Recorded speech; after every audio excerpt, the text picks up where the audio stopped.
बापूजी, आप हमें ये बताइए कि क्या मनुष्य जीवन और मृत्यु से ऊपर जा सकता है?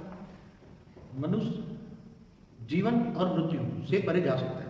हाँ हाँ ये जीवन में अगर मनुष्य चाहे जी तो मृत्यु के बाद जी जो दूसरा जन्म लेने का जो चक्कर है, जन्म मरण का जो चक्र है, जी उससे परे जा सकता है। जी इसलिए मनुष्य को इसका ज्ञान होना चाहिए जी कि जन्म मरण के चक्र से कैसे छूटे हम, जी जन्म मरण के चक्र से हम कैसे ऊपर उठे, उसके लिए उसको ज्ञान चाहिए। जी जब ज्ञान आता है जी। तो आत्मा के अंदर, उसके अंदर ज्ञान आता है तो फिर ये मोह और माया से वैराग आता है। जी आत्मा में ज्ञान आया तो ये लगेगा ये जो इन आंखों से जो दिखता है सब विनाशी जी। है। विनाशी चीजों के पीछे उसकी बुद्धि दौड़ेगी जी। नहीं। उसको लक्ष्य हो गया जी। कि मुझे अब जीवन से परे, मृत्यु से परे, जी। मृत्यु के बाद मुझे वापस मनुष्य चक्र में आना नहीं है। जी 84 जन्म का जो चक्कर बताया ना, जी।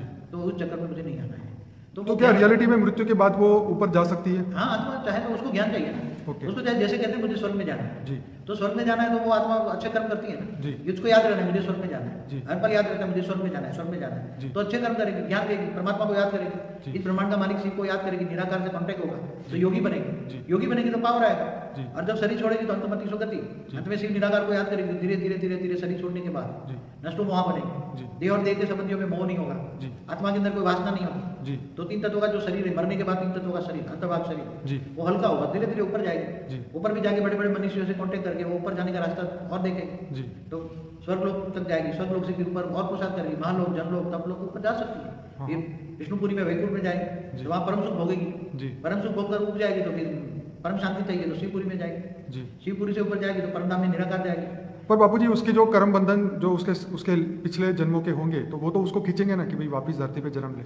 मगर एक जन्म के अंदर जी जब उसको ज्ञान आ जाए, जी ज्ञान से आता है वैराग, जी और जब वैराग आता है और शिव निराकार की आराधना करता है, जी। ब्रह्म की याद करता है, ब्रह्म ऋषि बनता है ना। जी ब्रह्म को याद करते करते ब्रह्म ऋषि बन जाता है। क्या बन जाता है? ब्रह्म ऋषि। और योगी बन जाता है। जी गर्भ में रहकर भी योगी बन सकता है, ऐसी बात नहीं। जी योगी माना जिनको ईश्वर से कनेक्शन है, जी। जो ईश्वर को जानता है, मानता है, उसको कनेक्शन बाय योग करता है, जी वो योगी है। जी तो योगी बन जी। गया। तो शिव निराकार, परम लाइट से पावर आएगी, वो निराकार है, परम प्रकाश है, जी। तो परम प्रकाश से पावर आई तो उसकी आत्मा में धीरे धीरे वैराग आया। हम्म। तो धीरे धीरे वैराग आया तो योगी बनता गया, और देह और देह के संबंधियों से मोह खत्म हो गया, जी। नष्टो मोह।